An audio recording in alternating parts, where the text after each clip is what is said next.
brought to you by Wisdom Yard Television. I am Odunwayo Adelere. Want to appreciate all our viewers home and abroad who are staying glued to WYTV, as well as sponsor Nokpa Abals. Nokpa Abals deals with Nokpa Aba mixture, Aba tonic, Aba bitters, Aba flusher powder, Aba energy powder, whichever you need. You can send in a DM or call the number 0701010859. Bring in your orders. We ask is to satisfy whatever you need. You can as well be a sponsor for any program showing on WYTV, and if you want your products known to the whole wide world, trust our Wisdom Yard Online Television to be the surest plug for you. Bring it in, let's make your products known.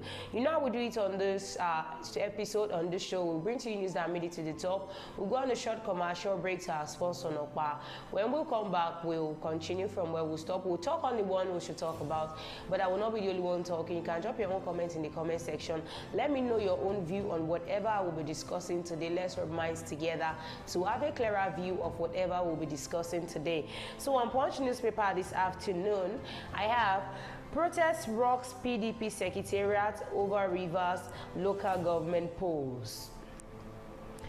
Federal government stops VAT on diesel, cooking gas. National Assembly shames itself over Bobrisky. Police for Independence Day attacks, arrest 4 suspects. On Vanguard newspaper, we have lawyers, CSOs kick as 2,412 protesters brought in detention, 1,090 in Abuja, Kano 600. Why some Nigerian judges are timid, Amban San. Boala urges patience with Tinubu on cabinet reshuffle. On Daily Post newspaper, I have ex-Taraba governor Ishaku gets 150 million naira bail in alleged 27 billion naira fraud case. DSS custody not safe place for Nnamdi Kanu, Ejimako. Man sentenced to prison over 62 million naira land from fraud in Lagos. Perform or be sacked. Governor Otu wants new Cross River permanent secretaries. These are the news that made it to the top today. Let's go on a short commercial break to our sponsor Nokpa. When we come back, we'll continue from where we stop. Don't go nowhere. Stay tuned. I'll be right back. Sweetheart.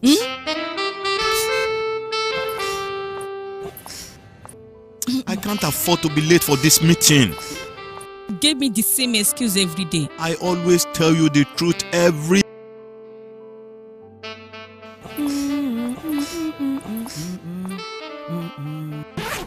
You know I will never disappoint you.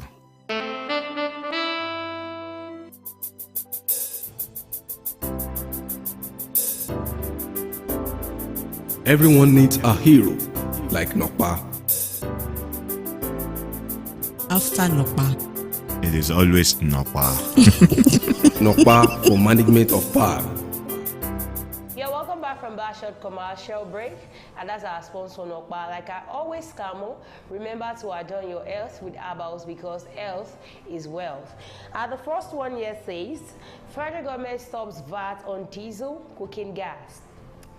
When I saw this news this morning and I tried telling a colleague of mine, he said definitely the prices of gas and diesel is actually going to come down drastically if the federal government is removing VAT on value-added taxes on cooking gas and diesel. But another person said, has it ever been said in the history of Nigeria that whatever goes up will surely come down?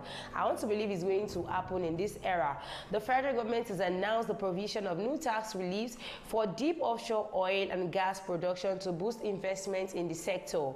It also announced that the importation of key energy products and infrastructure, including diesel, feed gas, liquefied petroleum gas, compressed natural gas, that's CNG, electric vehicles, liquefied natural gas infrastructure, and cooking.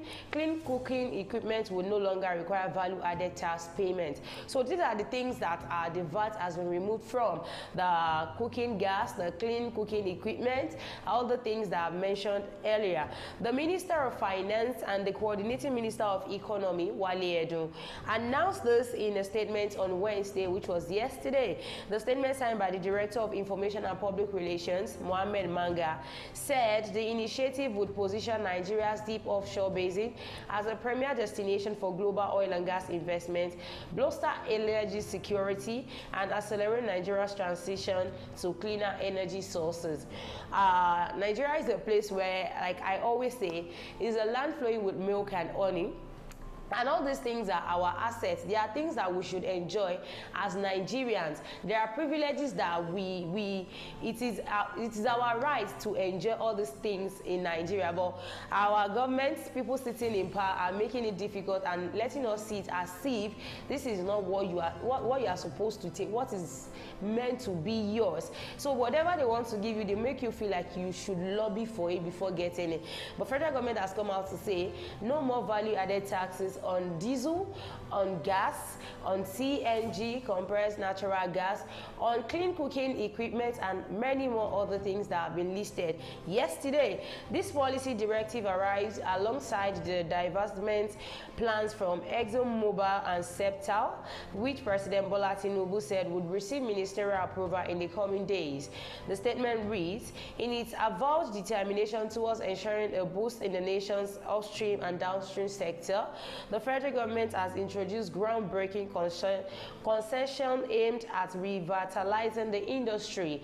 This is just as Minister of Finance and Coordinating Minister of Economy, Mr. Wale Edun, today unveiled two major fiscal incentives aimed at revitalizing Nigeria's oil and gas sector: Value-Added Taxes Modification Order 2024 and Notice of Taxes Incentives for Deep Offshore Oil and Gas Production in accordance with the Oil and Gas Companies Tax Incentives, Exemption, Remission, etc. Order 2024.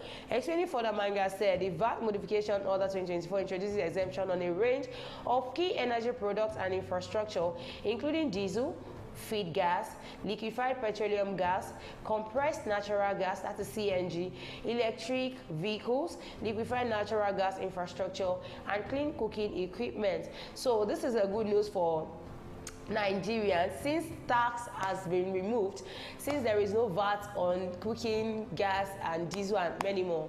These things, I feel, should come down naturally. They should not tell us that yes, they've removed the value-added tax, but the price is not going to come down. No, it should not be done that way. Second one says, Bola urges patience with Tinubu on cabinet reshuffle.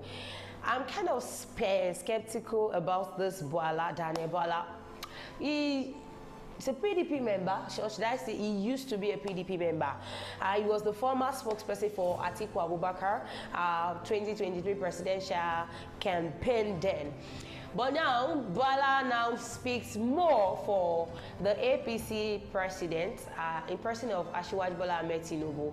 He speaks more, and I think he takes more side on that part, which wants me to believe he no longer functions in the PDP. Daniel Bola, a former spokesperson for Atiku Abubakar's 2023 presidential campaign, has urged Nigerians to be patient over President Bola Tinubu on planned cabinet reshuffle, even if everybody's coming out to tell Nigerians to calm down and all that. I don't think this should come from somebody like, should I say like this person, because we all know the party in which you belong to. Because the party did not emerge as the president, the city president, you decided to leave and you came over to this, and you are now coming out to address Nigerians that we need to be patient with this administration. Why should it be you telling us to be patient about this administration? Speaking on Channel Television's Politics Today on Wednesday, Bola emphasized that the timing of the reshuffle is entirely at the president's discretion. He said saying that the president is likely making decisions based on key performance indicator KPI assessments of his ministers. He will do it when he wants to do it. The good thing is that he must have formed his own opinion based on assessment. When they introduce this KPI assessment, any minister who has not been able to meet up with this assessment will be able to know, he said. He added that the president has the final say in evaluating his minister and urged Nigerians to trust the process and be patient, as the reshuffle could happen at any moment. Bayo Onanuga came out last week and he said the president wants to make reshuffling in his cabinet. He wants to check he wants to do check and balancing for those that will work with him. But the date, the time, month, week, year in which something like this is going to take place has not been given to him to notify the nation, but definitely is going to happen. Now, Daniel Bola is now coming out to second what Bayo Onanuga said. Indeed, it's going to happen, but the date is going to happen is actually at the president's discretion. Nobody should rush him. Let him take time. He actually appointed these ministers himself, and if he feels the person appointed as the minister of power is not doing what I want him to do, I can just tell him that enough is enough on what you've done in the cabinet. He can actually go away and another person will replace him. That is where the reshuffling comes in. If he feels the person that he actually chose for minister for security is not working up to the expectation of what he needs, let him be the judge of it himself. Nobody should rush this man. It's just how many months in power? Just 16 months or 18 months in power. So just calm down. Everything is one step at a time. It is the president who is now the overall assessor. He even engaged the Nigerian people. He said, go and talk to them about the program, and he will do it when he will do it. I want to urge Nigerians to have the patience. The president will do it. It can be tonight, it can be tomorrow, it can be anytime. He did not put this that I want to say. It can be at the last minute of his tenure. So anytime the president feels that it's high time he reshuffled the cabinet, that is when you see the cabinet being reshuffled, and you see ministers, those that will actually have to leave the seats will leave, and those that will still remain in power will still remain in power. So the last but not the least, Nigeria's judiciary system. I think the president needs to look deep into the judiciary system, because the judiciary system is one of the arms. As we have the executive, we have the legislative, we have the judiciary. Now the judiciary holds a higher power in Nigeria to make Nigeria stand as a country. But right now, the judiciary is actually the part that is failing the poor masses, that is failing Nigerians as a whole. Somebody embezzling money, it is now confidence for them that they will tell you after the embezzlement, when I go to court, what is the court going to do? At the end of the day, they'll tell me to go and pay how much. Is that not a slap on the judiciary's face? Ex-Taraba Governor Ishaku gets 150 million naira bail in alleged 27 billion naira fraud case. Somebody is being given bail of 150 million naira after embezzling how much? 27 billion naira. What is the correlation? And we have people that just steal how much? They have been sentenced to life imprisonment. Somebody stole 2 bar of yam, just 3 tuber of yams, and the person is sentenced to how many years imprisonment? We have somebody that did not even steal yam, probably just took some. I am not encouraging theft. Don't get me wrong. What I'm trying to say is, now I see Nigeria's constitution as the constitution that favors the rich over the poor. The rich can do whatever they want to do because they know that if we meet in court, at the end of the day, the court is going to tell me to pay this amount of money. How much is the money that I'm asked to pay? But if it is the case of a poor man or a poor woman being caught stealing what does not belong to the person, it is either 7 years imprisonment, some even badge life imprisonment. based on whatever the person steals. The former governor of Taraba State, Darius Ishaku, was on Thursday admitted to bail in the sum of 150 million naira by the Federal Capital Territory FCTI court in the alleged 27 billion naira fraud charge brought against him by the federal government. The former governor was granted the bail by Justice Silvanus Orji with 2 sureties in the same amount. One of the 2 sureties must be a federal government employee of the rank of director. Similarly, the 2 sureties must be residents in the FCT with their house's address to be verified by the registrar of the court. Besides, Justice Orji barred the former governor and his co-defendant, Bello Iro, from traveling out of the country except with the permission of the court. The Economic and Financial Crimes Commission, EFCC, through its counsel, Rotimi Jacobs, did not oppose the bill. The EFCC accused Ishaku, and when the court actually granted Ishaku bail, I expected the EFCC to say, sir, this person can't be given bail because the amount of money he embezzled also. I cannot blame the court because Bello and Yaya Bello is still on the run for third case of 80.2 billion naira, and another charge has been counted against him, and still is still working freely. So if this person is being held behind bars, I think this man is legit to say he wants to sue the court, because I did not run away. When you called me, I came peacefully, I came voluntarily. So why should you now tell me to stay behind bars? Now he be restricted from traveling. It's not that he cannot travel. He can with the order of the court. So what else? I don't think this is enough for the offense this person has committed. Jacobs noted that the EFCC had on its own granted Ishaku administrative bail and he did not jump bail. Justice Orji, after granting the bail, fixed November 4, 5, and 13 for commencement of trial in the alleged fraud. Ishaku, who left office in 2023 after serving a governor for 8 years, was slammed with 15-count charges by the EFCC, but pleaded not guilty when he was arraigned on Monday. According to the charge sheet dated September 27, the former governor and the former permanent secretary of Bureau for Local Government and Chieftaincy Affairs, Bello Yero, are the 2 defendants in the case. In the charge marked CR/792/24, the EFCC accused the defendants of diverting the sum of 1,010 million naira to their personal use between August 25, 2015 and March 21, 2016 in Abuja. Money meant for the development of the state was being diverted into one person's account. Same thing that happened in Kogi State. Money meant for the development of the state. Yaya Bello did what? And everything now story.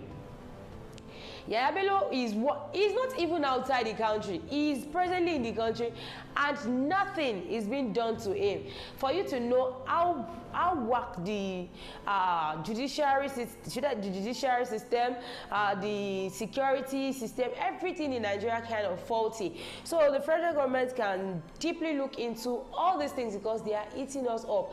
And if all these things are still persisting in the country, there is no how we can actually experience progress. There is no how we can say we are celebrating independence with a faulty foundation. All right, I've come to the end of News Review today. Do not forget to follow us on all our social media platforms. We're on Facebook, on YouTube, on X account, on TikTok, on Instagram at Wisdom Yard Online TV. For those that want to be a sponsor of any program on the show, or you want to advertise any of your products, you can call the number 08123143434. I say again, you can call the number 08123143434. You can send in your own whatever thing you feel you want us to know, any information, anything reaching you and you feel you want to share with Wisdom Yard Online TV. You are free to do so. All right, till I come again on your screen tomorrow, I remain my humble self, Odunwayo Adelere. Thank you so much, Nokpa. Till we come again on your screen tomorrow. Bye for now.